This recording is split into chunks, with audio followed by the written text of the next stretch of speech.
Hello, fellow innovators. This is Patrick Emmons. And this is Shelley Nelson. Welcome to the Innovation and the Digital Enterprise Podcast, where we interview successful visionaries and leaders, giving you an insight into how they drive and support innovation within their organizations. Today, we're welcoming Tim Alvis to the show. Tim is the EVP of Product Innovation at Spins, a leading provider of retail consumer insights and analytics for the natural, organic, and specialty products industry. As EVP of Product Innovation, he is responsible for the technology and product strategy and leads the data governance, engineering, product management, product design, and development operations teams. Before becoming the EVP of Product Innovation, Tim held numerous other positions at Spins, including President of Retail Operations and Vice President of Product. Prior to Spins, Tim held positions at Microsoft, RightPoint, and Amazon. He launched his first software startup at the age of 20 and has co-founded another 5 companies after that. Welcome to the show, Tim. Thanks for having me. Tim, if you don't mind, please share with our listeners a little bit more about Spins and your role there. Yeah, so Spins provides shaped insight into retail data across North America and soon other. But effectively what we try to do is we take in information around what is selling, where it's selling, and align that to things that are frankly they're not commodities in terms of data out there. Things like whether this is keto, whether this is something that is gluten-free, whether this can be eaten if you have a peanut allergy. And by being able to take those types of insights and overlay that and correlate that against retail activity, we're able to help retailers, brands, investors both get an idea of what consumers are actually looking for, but also, what trends exist overall. Maybe retailers are picking up something. We really help conventional and specialty retailers look at that market, because most of the growth of what's happening isn't happening in conventional products. It's happening in products that sort of qualify for more of that specialty status. That's pretty interesting stuff, considering Chicago historically has so much experience in more of a rating as well as data investigation. I think about a lot of the organizations here in Chicago that have really become the focal points for many industries. How did Spins get into this? Is this something that they started out with? Is it something that they pivoted to? Yeah, so Spins has been around for quite a long time, much longer than I've been here. I think it's 25, 26 years, something like that. But they started very much working with specialty retailers where, you take like an IRI or a Nielsen, and they deal largely with more conventional retail outlets. It was just an underserved market where local products, regional products, health products, things were also outside of the view of some of the conventional retailers. So yeah, they were able to build a niche and sort of a moat over a long period of time to where they gained exposure and conventional companies started seeking them out for the insights and the products they weren't carrying. I remember seeing stats in my first year. It was double-digit growth in the types of products that we monitor, while conventional products were struggling at like low single digits. Wow. That's a big departure from some of the things that, you did earlier on in your career. And I'd love to hear more about, or for you to share more about more of that gaming industry experience as well. So it seems like there's a pretty interesting arc from going from the gaming industry to what you're doing right now. I think people don't know how difficult and frenetic the gaming industry is. Yeah, and it's changed a lot as well since from the time whenever I got in to the time where I've been out to now. 3 very different eras in gaming. Whenever I was getting in, it was still, reminds me, you watch those videos of like Alvis running into Ray Charles and running into Johnny Cash, all of them at the same studio at the same time. Like, what are the chances, right, that all the top lead hits or whatever would be in the same city at the same studio? Now, almost nothing. So you look at like when I was getting in, yeah, gaming was already big, but it was still a really tight-knit community. You could know 5 or 6 people and you would know most of the people moving things out there. At least I've had an opportunity to bump into people. And it was also still, the business maturity wasn't there yet. Microtransactions hadn't taken over. So you're still very much, I came in just after basically shareware had ended, where you're getting discs in the mail and deciding what to buy and not to buy. By the time I went to Amazon, which wasn't related to wanting to leave gaming, it had much more to do with birth of my daughters and wanting to balance my time a little bit better, and a unique opportunity presenting itself at Amazon to do both. But by the time I left, microtransactions had completely taken over the monetization strategy for most new investment in games. And that happened at the same time where production costs in gaming just went skyrocketing. Before, you had a few artists and some programmers and you could make a game. Now you need large teams that are, close to the size of like a CGI effects studio for a movie to make things that match that visual maturity. And that was where it was then. Then the indie scene started to come in. So we were one of the first to release a game on what was called Steam Greenlight, which if anybody's familiar, like now it's everything goes to the equivalent of Greenlight. You submit, anybody can get a game up on the Steam platform. At that time, that was entirely novel. Now with the indie scene though, another thing that shifted is players aren't necessarily only focusing on games that have extreme high fidelity. Not everybody's chasing AAA status in terms of wanting to be the next Battlefield or Call of Duty or whatever it is. There are a lot of indie games that have hand-drawn art, pixel art that's kind of retro. They focus a lot more on like gameplay and things that are unique or distinct or even social, community-based. So that shift, it's also disrupted monetization. There's a lot of backlash with users with these gacha style, it's really gambling that gets built into them to monetize the games. And so now I think, my advice several years back might have been to anybody looking to get into the industry to just go in with their eyes fully open and be a little wary. Now I think if you're looking at it, it's a lot better. There's still a lot of things to work out in terms of large studios have problems with crunch. There is some toxic culture that absolutely still exists in the gaming industry. It's not something that is equally appealing if you're coming in as a, male, female, other. Like if you're male, lots of welcoming everywhere. Other or female, no, not going to be the case. So there's a lot to fix, but it's gotten much better, largely thanks to the indie push. That's great. That's great. It is interesting. My kids use some of these, I think, where it's more user-driven content from a gaming platform, and it's interesting the low barrier to getting involved.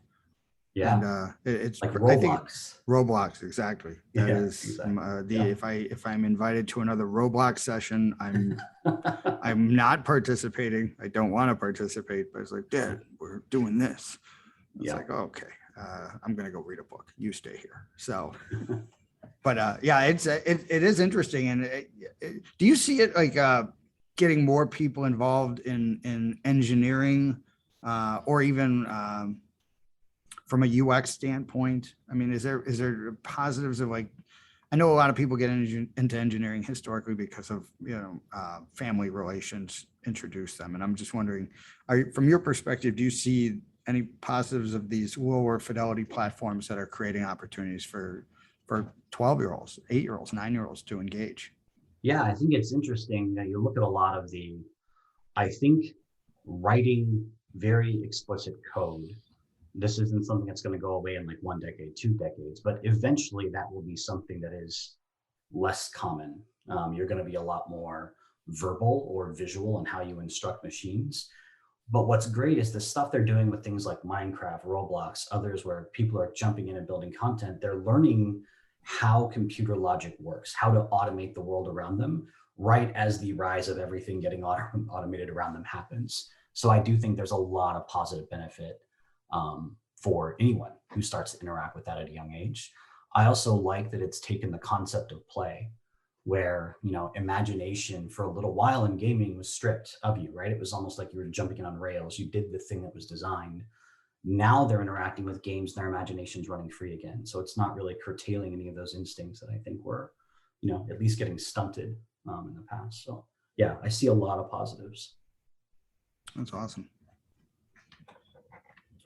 With regard to, in your current role and your experience in building these products, building these games, building these, B2C engagements, we talked previously about product market fit, right timing. What is your experience from creating that team, that product, right time, finding that chemistry? What do you think it takes? Because from my perspective, it just seems there's a lot of luck involved there. Yeah, there are a lot of things. So, my kids and I all at the same time decided to learn to play the guitar. And you find, there's not a shortcut other than just practice, repeating something over and over and over until the thing that was really difficult becomes second nature. And now you're tackling something new that's difficult. And it's true of everything, including that, finding the chemistry, product market fit, knowing how to evaluate ideas. But at the same time, you also have a lot less opportunity for repetition, right? And unlike playing the guitar where you can sit there and strum, 10,000 times over the course of a week, you can't try 10,000 different startups over the course of a week. You're getting very few chances. So there it helps a lot to find ways to build a framework that institutionalizes or almost productizes the learning of other people, so that the thousands of things that have been tried, you at least get some, orthogonal benefit of all of that experience. So I think that's where a lot of the product leadership, startup leadership, all the books on these topics, that's where they're trying to come from. Like, how do I take all of the things that I've learned and now make it something that can be commoditized and shipped and transferred and shared? And I think it's important for people who are interested to know that, you're going to want to do a lot of reading.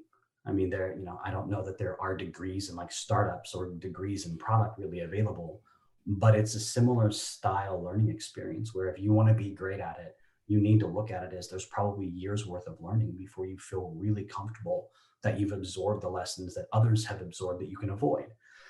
Beyond that, it's figuring out what your role is in it. Some people are meant to and have the right desires, right? The right passions to be like the front facing person in a startup environment. They're the ones who are going to want to be giving the keynote speeches, standing up in front of a projector or a large crowd and talking. Others are going to be really great at quietly sitting behind the curtains and making the machine run. Sometimes you'll find someone who's great at both, but it's much more rare than it is to find someone who is great at one or the other. And so figuring out there's more roles than that, but which one am I? Like, where do my passions align in a way that makes sense? So not just my wants. Sometimes we want to be great at something that we actually don't desire to be great at. It's strange because our motivations come from the outside sometimes in those things. Like, I want to be seen as X, therefore I'm going to become great at X. When in reality, if you lean into what you're truly good at and what really drives you and motivates you, and things where you don't have to be driven to do it by outside factors, you have a much higher likelihood of success. So I think it's a combination of those things. I don't think there's, not much of a shortcut. I think there's as much risk in getting lucky with success on your first try as there is with catastrophic failure on your first try. Because when you have a great first success, just like with failure, we're not really great at identifying why. Like, why did we succeed or why did we fail on that first try? It takes a few of those in a row to find those common factors or themes. That's great. I do want to get into the good versus unlucky. But I do think that authentic piece that you touched on, I just had a conversation earlier today with somebody. They're like, well, I don't know how I fit in this market. I don't know how I'm going to present myself, it's like, you already know, because what you really need to do is just get past that pretense of you've got to figure it out. What you really have to do is just my perspective. And I appreciated, Shelly, what your thoughts are, is it really gets down to like being your authentic self, and like that figuring out how you fit in the market. To your point, Tim, is like, first is you got to get rid of that shield, that thing where you think you're participating in this community in this way, where it's like, if that's not your authentic self, if it's I call it the shield, right? The body armor, right? Yeah. So it's interesting too, because where I'm working right now, we're implementing the 80-20 methodology in our businesses. And essentially, it's the Pareto principle, just focus on what really matters. And I think what both of you are saying is, yeah, find out what you're really great at and focus on that one thing and you'll be great.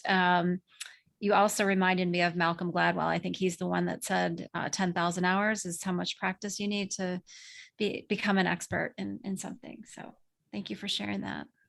Yeah, and I think you're right in that it's much more important to figure out how to amplify the things that are both natural talents, but also the separate group where it's not a talent yet, but it is a passion that you actually feel self-motivated to become skillful, right? I think a lot of people wait to find, do I have a talent in this before they determine whether they want to develop skill? That's a mistake. But you do want to make sure that you don't have something that's like an inverse. Like for me, this is an atypical experience because I tend to not like the stage. I don't like being the, spotlight or listen to me person. So this is an unusual experience. It's not something that I would lean into. But what really helped was by watching a few different environments and watching success happen with very, very different leaders, you're able to separate like, oh, all successful CEOs look like this. All Mhm. successful CPOs look like that. It's just not the case. Like there are some common habits, but a lot of that has to do with their thinking, not their personality traits, or like are they great at public speaking versus one-on-one intimate conversations, and that's not really the dividing line.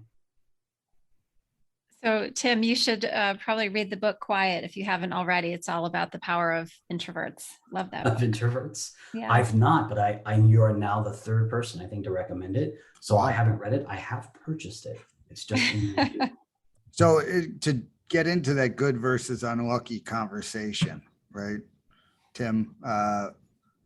Tell us your philosophy. I really enjoyed our conversation earlier when we talked about that. So if you don't mind just taking the reins and running with it, I'd appreciate it. No worries. Best of all worlds is good and lucky. If you're good and lucky, your life just feels like a dream. Congratulations to you. But if you had to choose between being bad and lucky and good and unlucky, I would prefer good and unlucky. And good and unlucky, you learn the means by which you can overcome bad luck.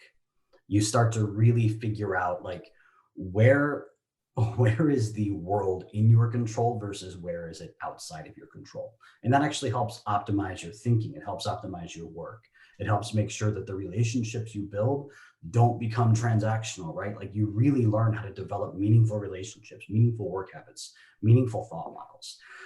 If you're bad and lucky, you don't learn much.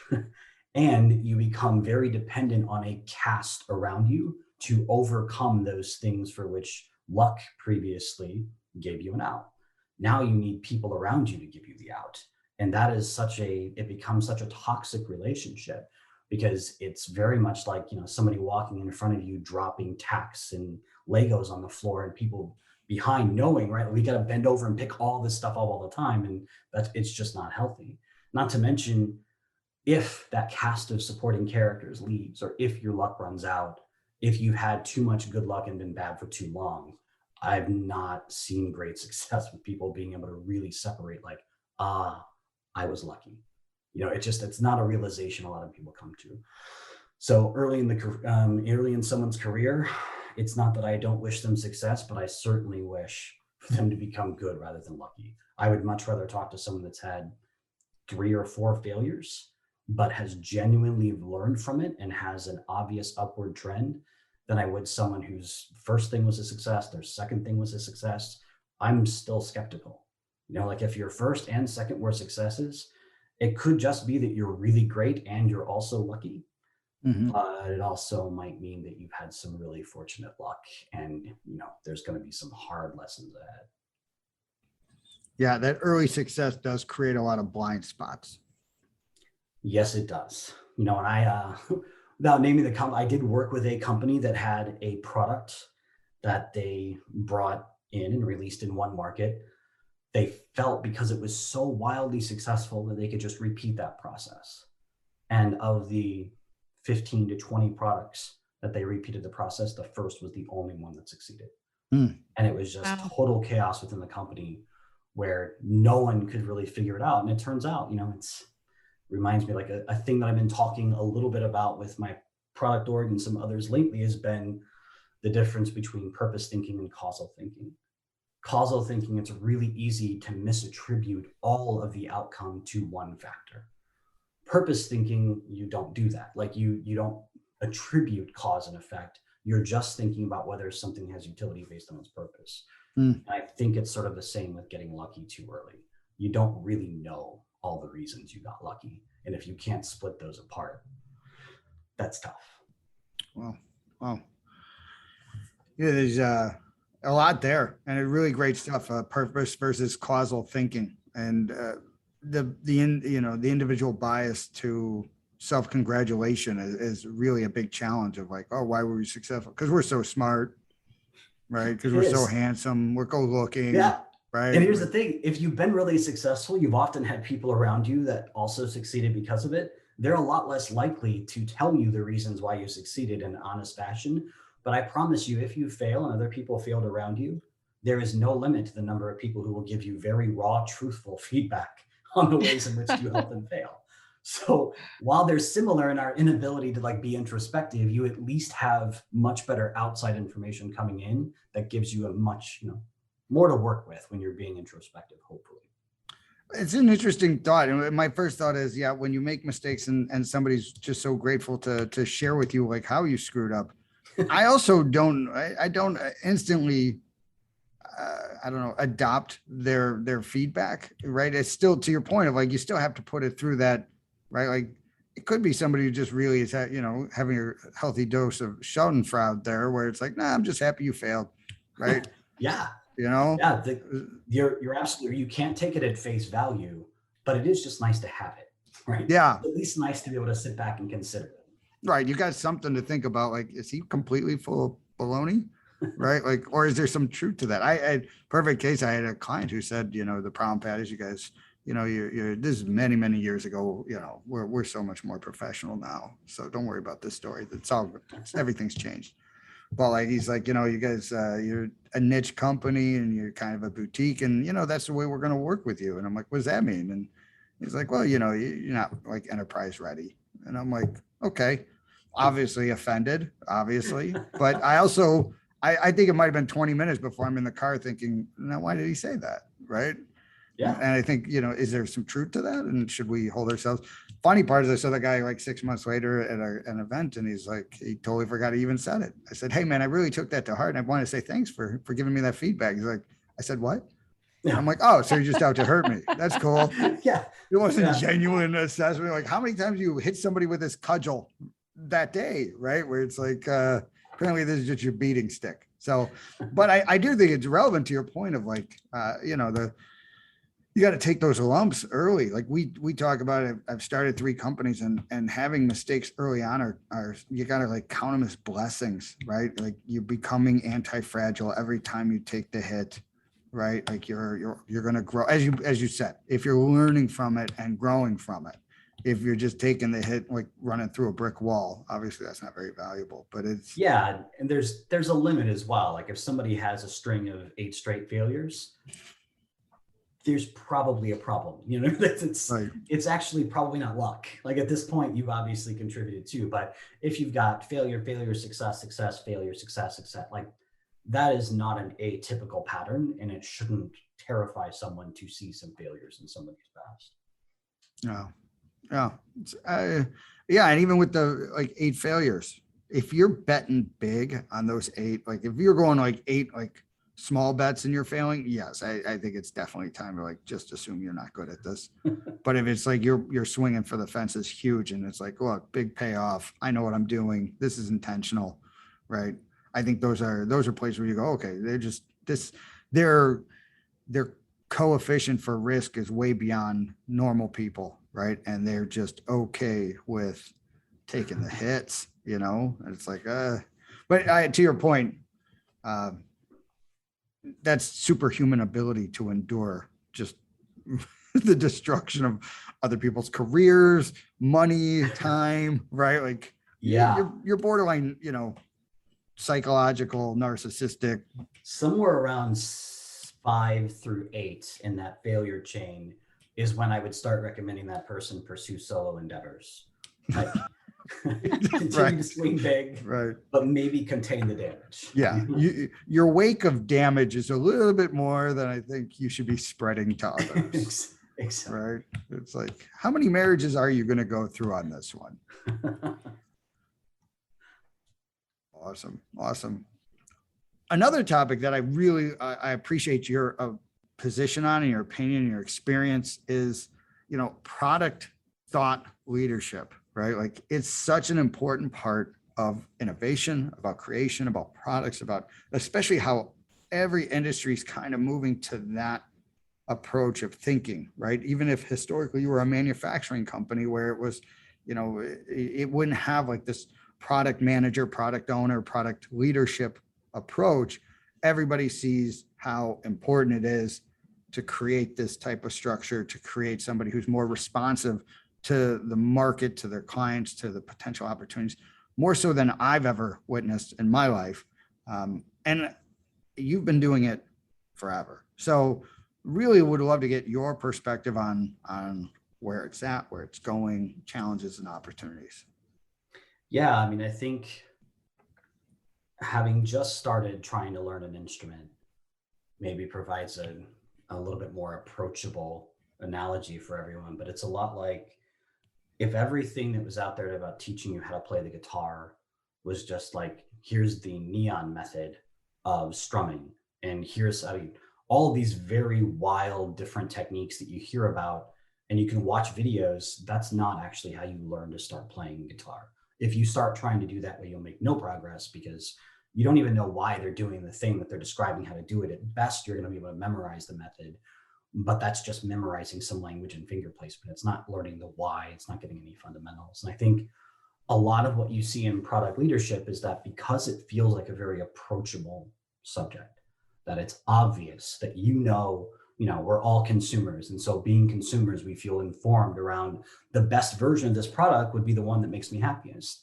Right. So we take that sort of mindset into the product world and think, well, of course, I know what products would be good because I know what products I would want. And there's an entire discipline, though, around how do you go from what I want to what all want, and away from what want down to need, and away from just need to need and willing to exchange value to address. Right. Like that's a final third step. So a lot of product thought leadership, though, it's obviously built by people who very deeply understand product. And the audience that can make great use of it is probably those who also already very much understand product, but it's being consumed and purchased and reused by folks who really need to just learn how to hold a pick and do some ACD chord, right? Like really simple stuff. So you get it into these environments though, and you see it in practice, and what you get are strategy decks that are nothing but a bunch of things we're all going to go do. And it's just like, let's go win. Like, okay. That's not really a strategy, but yeah, let's go in at everything. And you get things around product leadership in terms of, well, we're going to do a lean canvas. And then you look at the lean canvas and there was no work put into it whatsoever. There's no backup information. It's just somebody's assumptions laid out in a form and in a table in a form. People say, oh yeah, I wrote a 6-pager, and you look and yeah, they've got a fact, but none of the questions are questions you had. They were just questions that, addressed some shortcoming in the writing of the document. And the 6-pager has no real argument either. It's almost a just so story, right? Like X needs Y, X needs Y, so we're going to build Y, but it doesn't describe why they need X, right? It doesn't get into any of the purposes there. So product leadership, thought leadership, it's a lot like, learning to run by watching parkour videos. It's not really all that useful for sprinting across a room. It looks really fancy and it helps sustain an industry that's around teaching product. And I get it, like if I were going to set up a studio teaching guitar, I wouldn't only have how to hold a pick and A, C, and D and whatever chords. I would have all the things. But that doesn't mean that everybody should be consuming and trying to reuse some of those things, or thinking that in practice, that's actually what's going to lead to good product execution. They are tools and they're guides that at the same time have very specific uses, but they're not generally applicable. And if you don't know what parkour is, Google parkour office. because the episode of The Office with parkour is maybe the best one of all time.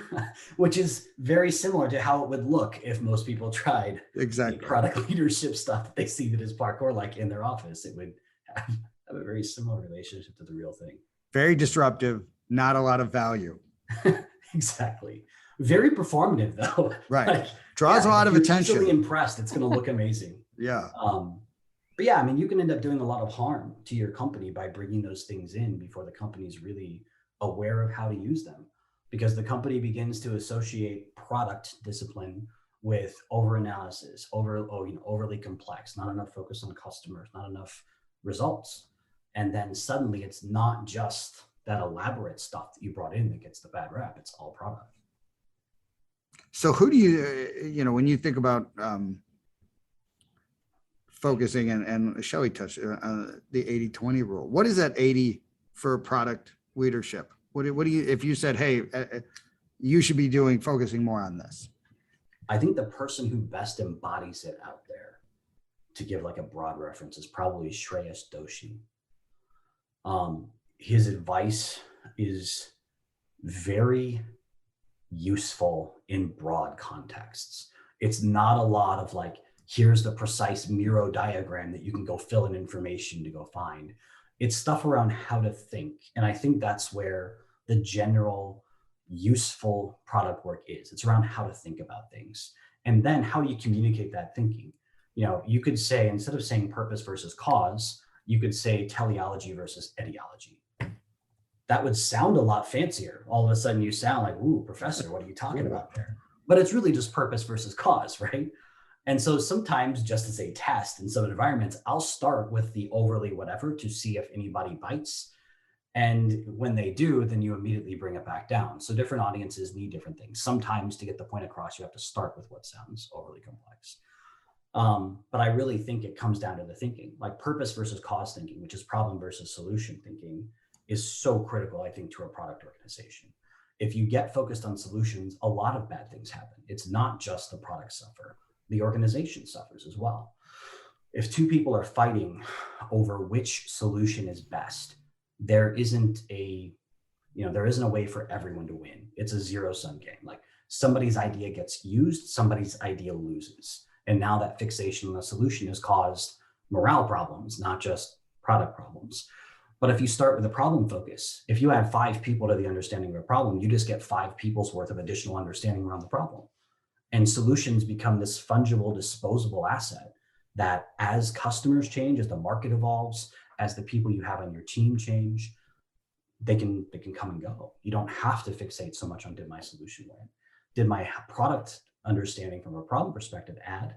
The answer is always yes, unless you've done bad work, which nobody's going to do. So yeah, I think those types of lessons are the great ones to really build in. And then the second is make sure that you give your product team a really basic framework to force the right thinking in the right order. So I've seen a lot of teams that start off with maybe an agency background. They've been doing a lot of work directly for clients and they migrate to becoming a product company, but they can't get rid of the addiction to building everything visually first, presenting it, getting buy-off from the final user, and then going back and asking hard questions.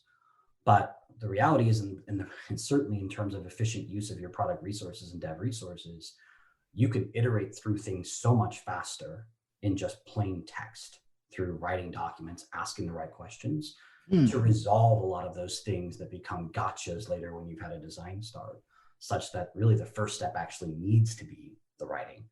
And to make that effective, you can look up and find or even create templates that force the right thinking in the right order. So I like to start with, for everyone, and I learned this at Amazon, but I brought it with me everywhere.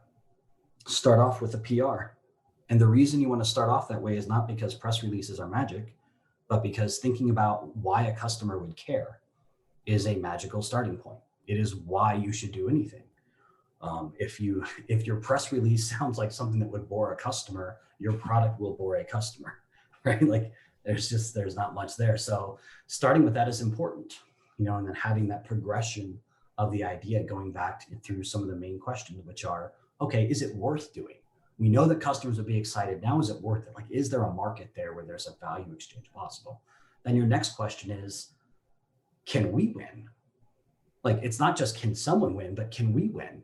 You know, if I were wanting to go out and create a Netflix competitor, am I really in a position to do that? Like, the answer is no. I don't have any of the industry contacts, right? So as Spins, I would not recommend that we create a Netflix competitor. Even if you could come up with the best idea for one, it's the wrong place. And then finally you get down to, and should we win?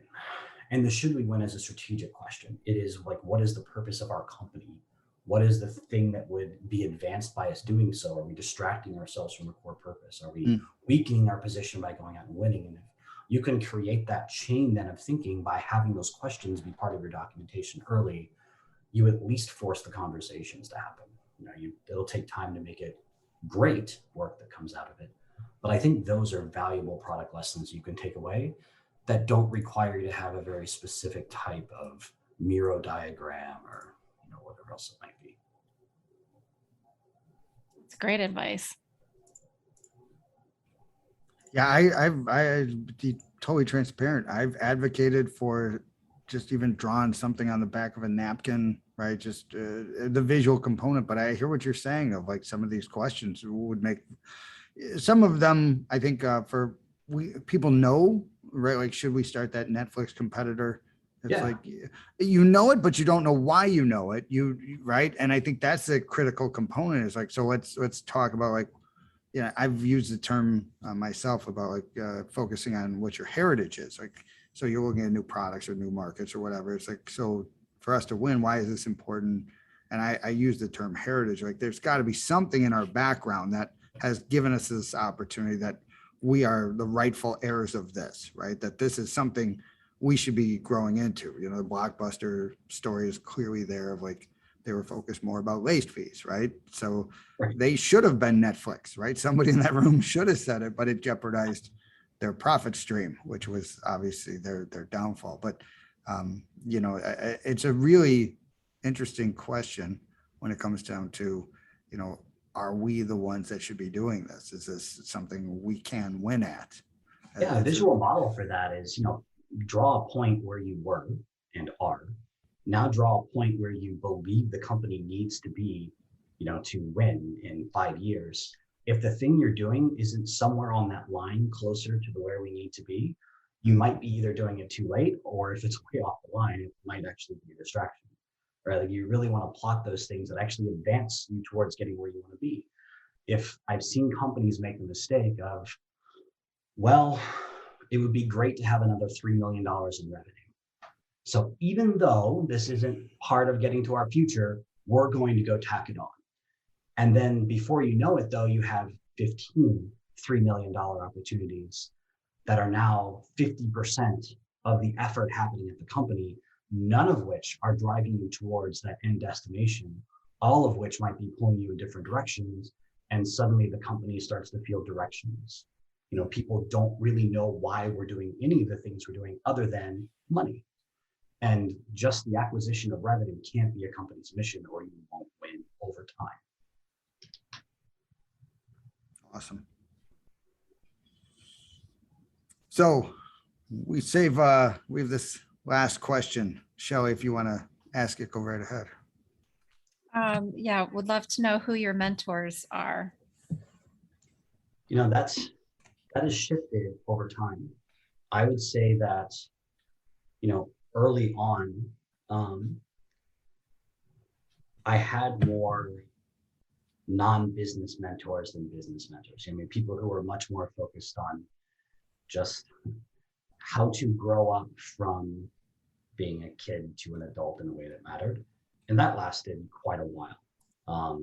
There were people who I interacted with on a business level who just wouldn't be known. They were people who, if you're listening to this for whatever reason you still remember me, then I worked with you, and you probably remember me coming to the office quite a bit and asking questions.